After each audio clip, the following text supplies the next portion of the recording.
everyone, I'm Deja. I'm Stacy, Deja's mom. And this is Beyond the Diagnosis.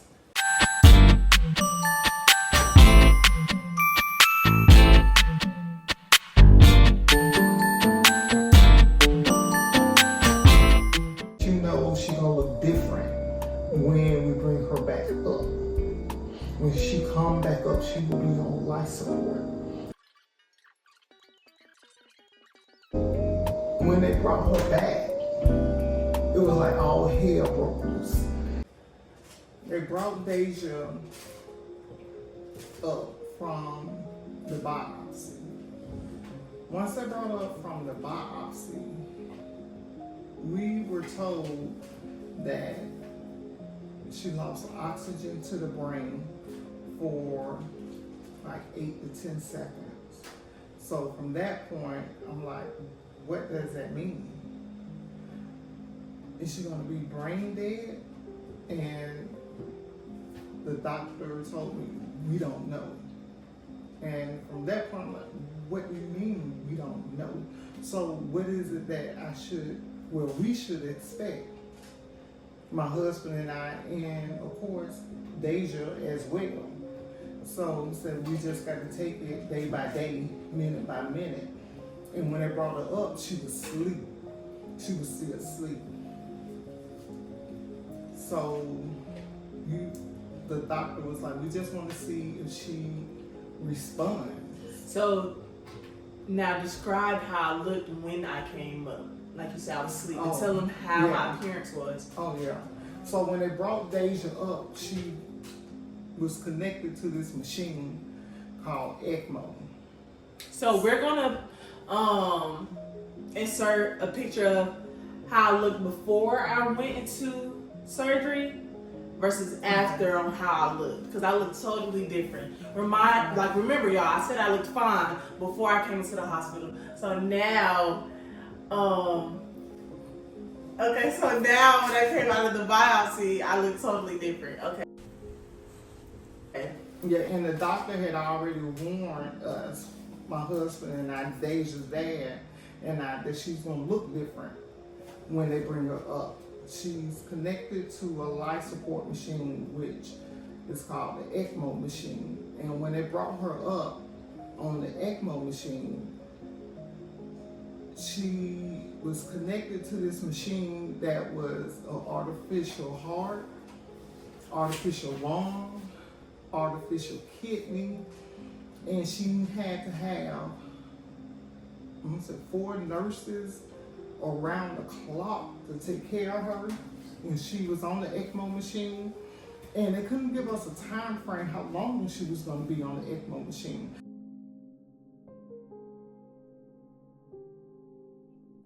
So they had 3 nurses to come into the room to monitor her, to monitor the ECMO machine and her around the clock. And they had 1 nurse that was just a personal nurse to take care of her. So 3 nurses to monitor the machine and 1 nurse to take care of her. And the doctor stated that it wasn't sure what the outcome was going to be of her with losing oxygen to the brain and them just being down there for 2 hours just to keep her alive. And now the machine is breathing. Then too, you have a breathing tube down your throat as well.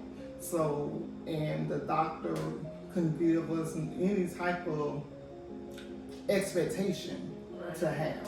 So he just said we just gonna take it day by day, and for us to just still, talk to Deja and just hold her hand or whatever, and we just gonna take it day by day. And for me, that was just very heartbreaking. And then I didn't know what to think or what to expect.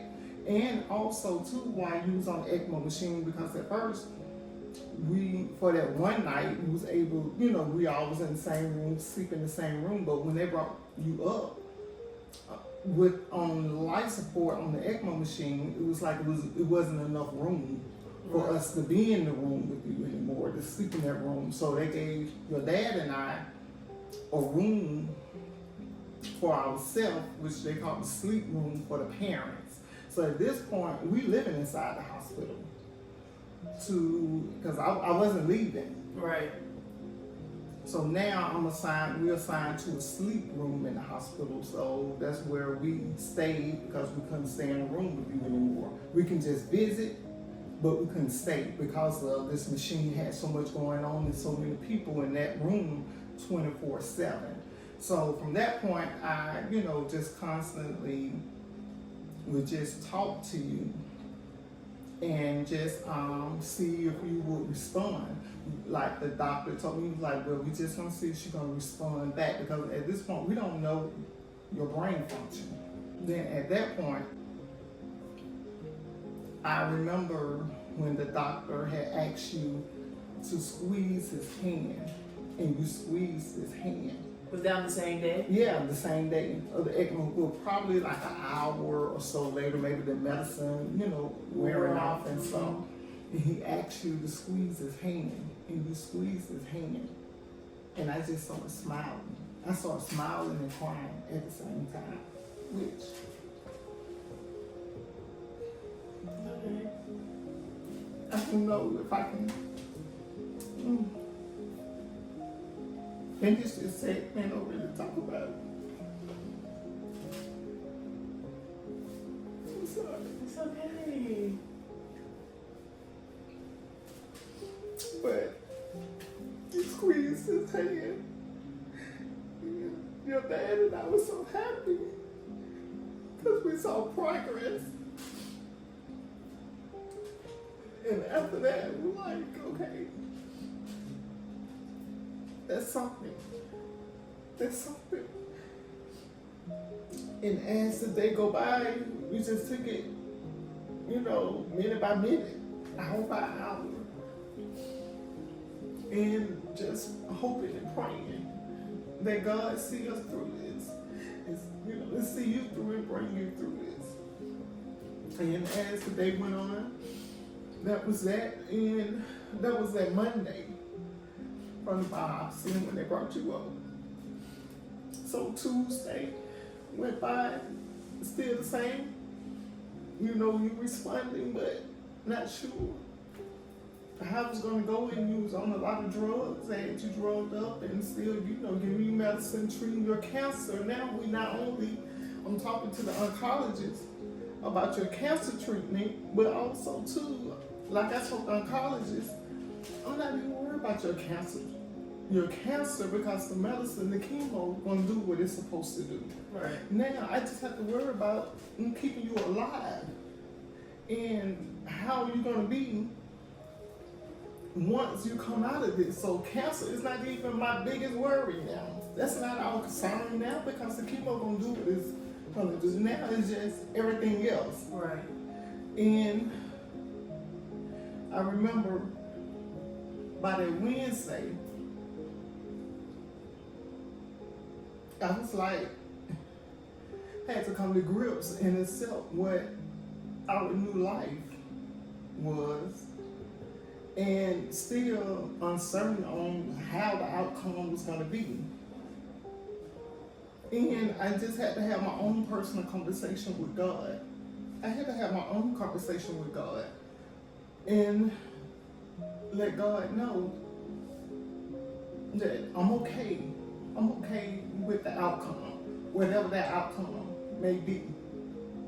Because you still connected to this machine, you still not breathing on your own, your heartbeat is not your own, it's the machine. You connected to an artificial heart, artificial lung, artificial kidney. And they give you medicine even for like somebody that's a diabetic, and the blood, the machine also too flows out your blood, clean your blood, and flows it back into your body. So all of this stuff is going on, and you still not talking or doing any of that. So by the Wednesday, my conversation with God was, I accept whatever you give me, because you have given me 17 and a half years of a wonderful daughter a daughter that I couldn't even imagine to ask you for.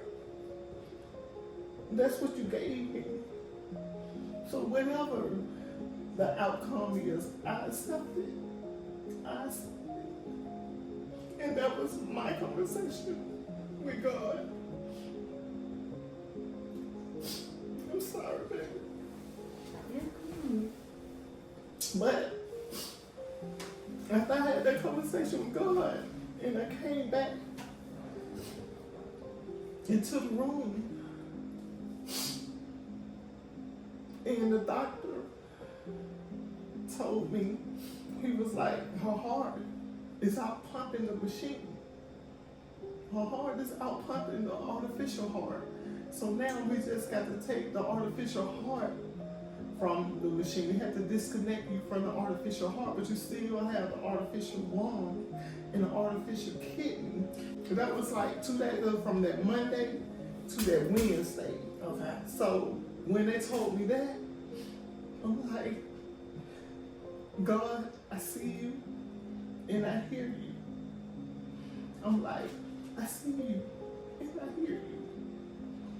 You heard my prayers.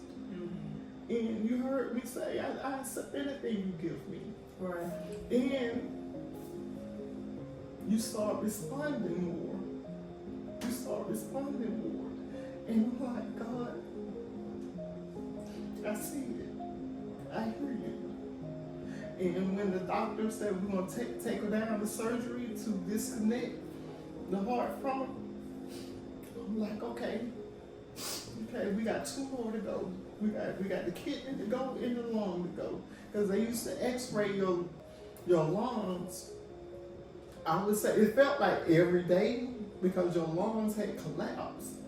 And it was so cloudy. It was filled with whatever, I don't know, the medical terms, but your biopsy, they made a mistake and cut a small artery.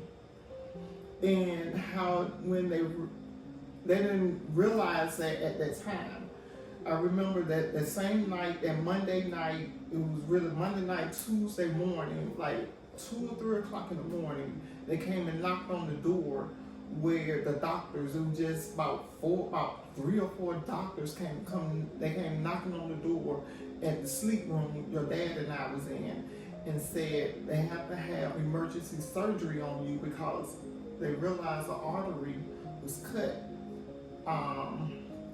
mistakenly in the surgery and you were bleeding out more than what you should have because you was connected to a chest draining tube, I believe is what it's called. And it was just too much blood. And this was after the surgery? Yes. So that was that Monday night after the biopsy. Yeah, so then we had to come and sign papers for them to do that emergency surgery on you while you was right there in the ICU room. They didn't have time to wheel you down. To the OR. Yes, no, they did it right there in the room. And of course, your dad and I, we signed it like, yes, please, please. And they did emergency surgery right there in the room. And that went well. Thank God. And it just seemed like it was one thing after another. So that's why that Wednesday when I had my conversation with God, but he heard me, he felt me, he knows everything. Right. And that Wednesday they disconnect you from the heart, the artificial heart. And now we were just dealing with 2 more things. So I started feeling, better, but I knew we wasn't out the woods because you still on life support. So I knew we wasn't out the woods. And so then I would say probably like after about a week or so, then that's when the kidneys and your lungs and everything started doing better, and they finally disconnected you off the life support after about 2 weeks. I can't remember exactly, but I know it was, between 2 to 3 weeks. And so I know it was a lot. It seems like a year if you ask me. Everything just went into one. Then once they took you off life support, and you know they saw where we're asking you questions even when you was on ECMO.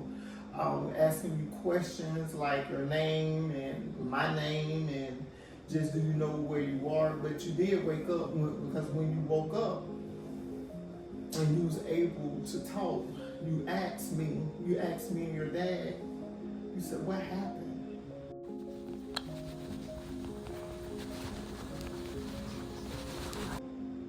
I remember that. What happened? And I was just broken.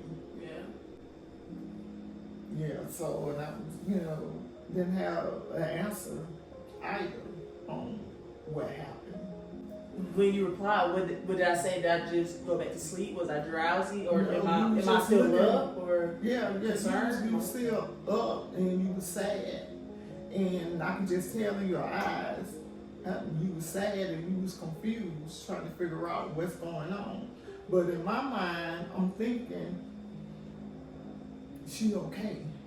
She okay. She can talk because you lost oxygen to the brain, so I wasn't sure what the outcome was going to be. Right. And when I was talking to your doctor, your head doctor who was over you, and when we saw you was responding and you were talking and you said what happened, shit, I was happy as hell. Right. So what, I said to you, I probably didn't say nothing. Said, just smiling. Right. And you were responding to me. Right. That means, okay, her brain is working.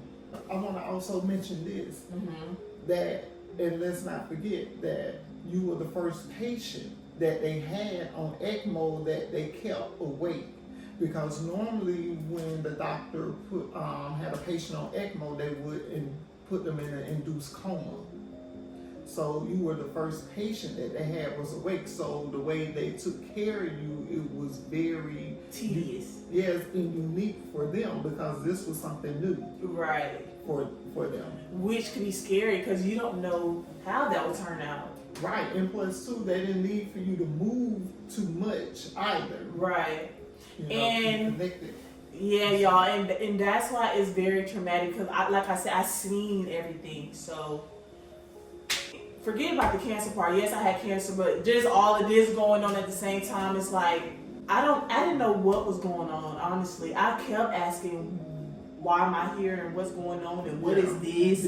Because not only that, I still had like feeding tube, the NG tube down my nose and stuff, and because obviously I wasn't eating, so they was giving me like protein and stuff from like the feeding tubes and stuff like that. So yeah, and I remember one time, I honestly do remember this because I remember I was in this big ICU room and it was bright outside. My dad was sitting right in front of me, and I woke up and I was like, and I seen something in my nose. And I looked down in my nose. And I'm like, Dad, what is this in my nose?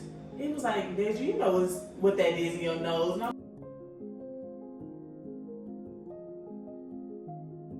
like, yeah, because at that point we probably had been there for like a week. Exactly. So, you know what I'm saying? You've been in this condition for like a week or so before you even realize this. That's why your dad was probably like, was that you've been like this for like a week or so. Right, and I've been up, so it's not like but like I said, this was like a constant thing to where I was like, I really didn't know what, like I did, but I didn't at the same time because short-term memory lost and there was a lot going on and a lot of trauma that happened to my body and a lot of damage that was done. So I don't know, but yeah, he was like, "Did you know that?" And I'm like, "No, I don't." He was like, "Are you serious, Deja?" Like I could see the concern on his face. I'm like, "No, Dad, I really don't know." So I think I kind of scared him, but yeah.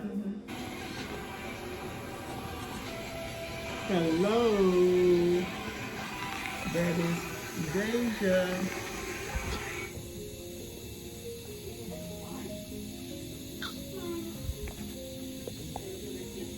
What you see what do you see in the camera? You make sure you're in those rounds, those morning rounds, because every morning I was in those rounds. You were the sickest kid they had on that floor in ICU, so Your round was the first one they had. So and it was around about like 7:15 or something like that. And I was in those rounds every morning. And I also too, even if I didn't understand some of the terminology the doctors was using when they was discussing her care, I would ask them at the end of the meeting, at the end of the round, I would ask them to please explain whatever parts that I didn't understand. I would tell them to please explain that and break that down, because I need to understand her care from that day to day, because I was there. Even when you was on ECMO, I couldn't be hands-on with you. It was just me just holding your hand and just talking to you and stuff like that. But I couldn't be involved in your care. Right. But I did want to know what was going on. Right. So, and I think that's very important for the parents to know to please be involved in your child's care and know exactly what's going on.